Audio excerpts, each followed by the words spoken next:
Okay, we're continuing our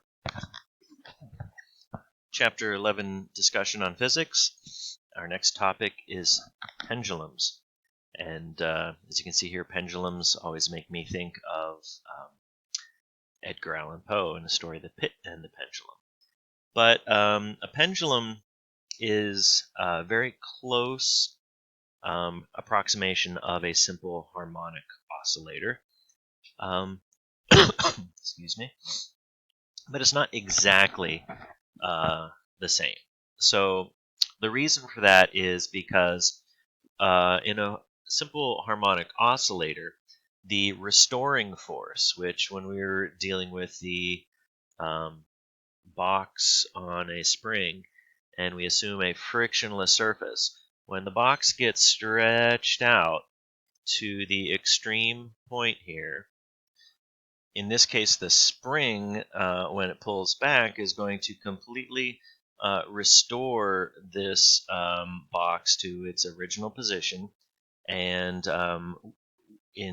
again, we're neglecting friction here. We'll continue to do so indefinitely, over and over and over and over again.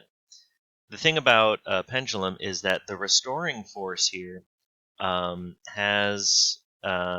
it's the horizontal component, or I guess not exactly horizontal, but the sine of theta component of the weight that is going to bring it back to center.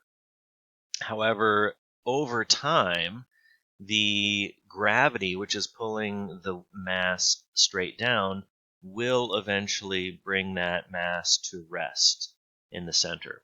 So it doesn't completely mimic the aspects of a simple harmonic oscillator, because it's not going to go on indefinitely. It will eventually come to a stop.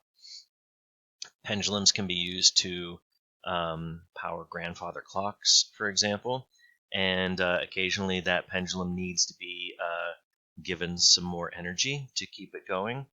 But when the theta angle, this angle right here, is relatively small, the approximation of a simple harmonic oscillator is pretty close.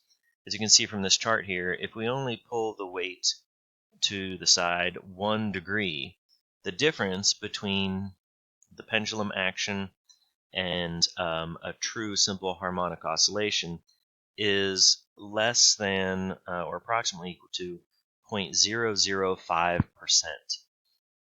And even when you swing it out to 30 degrees, it's still less than a 5% difference between the motion of the pendulum bob and a mass on a simple harmonic oscillator. So pendulums are pretty close to being a simple harmonic oscillating mechanism. As I mentioned, they're used in grandfather clocks. Really, that's probably the most common application that I can think of is in timepieces. But they could be used in any type of mechanical system, theoretically. And so we need to be able to do some calculations with them, such as calculating the period. So the period for a spring-based simple harmonic oscillator was 2 pi square root of m over k. If we think of the restoring force here, rather than being a spring as being gravity, the things that affect the period of a pendulum, you might think it's the mass of the bob, but it's actually the only thing that affects the period is the length of the cord. And so the masses, actually this mass and this mass, as you can see, they can cancel each other out, and we're left with this equation right here for the period of a pendulum. It's equal to 2 pi square root of L over G. Well, G is pretty much constant. That's not going to change. 2 pi is a constant. So as you can see, the only variable that affects the period of a pendulum is the length of the pendulum. So if your grandfather clock is running a bit fast or slow, you might need to adjust the length of the pendulum. And since frequency is just 1 over the period. Frequency is 1 over 2 pi square root of g over L. This terms just change position. So we've got the period and frequency of pendulum right there. So again, just to reinforce this concept, it's a commonly held misconception that you can change the period of a pendulum by changing its mass. That is not the case. It's only the length of the pendulum that affects its period. And I've got a video posted here on Blackboard from this MIT professor. There you go. This guy right here has he's written several books. He's pretty well known, and his very last lecture he gave at MIT before retiring has been recorded and posted to YouTube. It's really good. He demonstrates pendulums by actually getting on one, as you can see here, and swinging back and forth. This image is because I believe it was Galileo was among the first scientists to study pendulums, and the story goes that he began thinking about pendulums and studying them when he was sitting in church, and looked up and saw the chandeliers swinging back and forth, and that made him curious, and he began to study them. So harmonic motion is something that basically is cyclical. It keeps going back and forth and continues to go on indefinitely. But there are some times where we don't want that to be the case. We want to bring the oscillating object to rest as soon as possible. And so by doing that, by forcing the amplitude of our wave here of oscillation to grow smaller and smaller and smaller until it eventually comes to rest, that action is called damping. We are damping the motion. So in the case of a pendulum, gravity itself provides a damping force. Eventually that pendulum is going to come to rest. In the case of other harmonic oscillators, friction, which we have been ideally ignoring. In the real world, we can't really get away from it. Friction would eventually damp harmonic motion. But there are times where we want to damp it even more and more quickly. So things like the shock absorbers in a car, or even on a large scale, shock absorbers can be used to damp the side-to-side swaying motion of a structure in an earthquake. These things can bring an oscillating motion to rest. Or like the closer on a door, if you don't want the door to swing back and forth, you want to just close as quickly as possible. There are hydraulic closers on doors that damp that motion and bring it to a rest as soon as possible.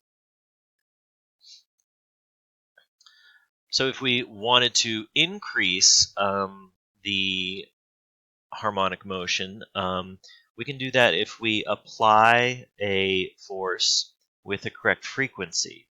So every object has a natural frequency at which it tends to vibrate, and if we push or apply a force at just the right time, and we get the frequency just right, we can actually increase the amplitude of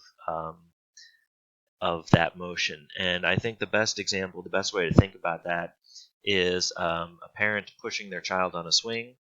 If you push them at just the right time, each time that they swing back and forth, they begin to swing higher and higher and higher. But it has to be timed just right.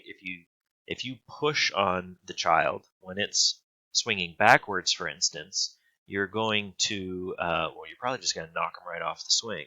But you're certainly not going to increase their amplitude. The timing of that push has to be just right so that it is right in time with the harmonic motion that's occurring. And if you match that frequency just right, you can increase the oscillation and increase the amplitude. So this leads us then from the idea of a physical object oscillating back and forth to the general idea of waves. And so there are some good videos from the Khan Academy I've posted on Blackboard. I would recommend that you watch them regarding waves. One of the first things to know about a wave is that the medium itself does not move. It's just energy that moves throughout a wave. So if we throw a rock into this pond, these waves ripple out farther and farther away. But the water that was in the center here, the water is not moving. Okay, the water just kind of bobs up and down and stays in the same place. It's the energy from that rock hitting the surface of the water that moves throughout the surface. Just like this rope, if we're to move this rope in an up and down fashion, the waves, these up and down waves, will travel along the length of the rope. But the rope itself isn't going to move. The rope, this one piece of rope here, is just going to move up and down and up and down and stay in the same position. So waves are a way that energy can be translated, while the medium itself remains relatively undisturbed. So if we look at a wave pulse, if we just moved up and down here and gave this string a snap, we would have one raised part of the rope that would travel down and back, depending on, I suppose, how the other end of this rope is connected would affect whether or not the wave comes back. Again, here we have some similar terminology to our oscillator. Amplitude. When we were looking at that box traveling back and forth, amplitude was the furthest the box moved away from its rest position. Well, with a wave, amplitude is the highest point of energy, the crest or the trough at the bottom. So the distance from the rest or zero position to the extreme peaks and valleys of the wave give us the amplitude. If we measure between the crest of one wave and the crest of the next, that gives us wavelength, which is abbreviated with the Greek letter lambda. So the velocity, the speed at which a wave is moving, that velocity is equal to lambda times frequency, f. So how many of these wavelengths are we seeing in a given period of time? That tells us how fast the waves are moving. And of course, we've got period t. Again, t is period, small f is frequency, lambda is wavelength. There are two types of waves that we can consider. There is a transverse wave in which the medium is moving from side to side or up and down. And we can actually see the sine wave in this wave. So if you move a slinky side to side, you'll create a transverse wave. But we can also create a longitudinal wave. And that is essentially where we have these areas of compression where the spring is closer together and areas of expansion where they're farther apart. So by moving this spring back and forth in this direction, we create these alternating areas of compression and expansion.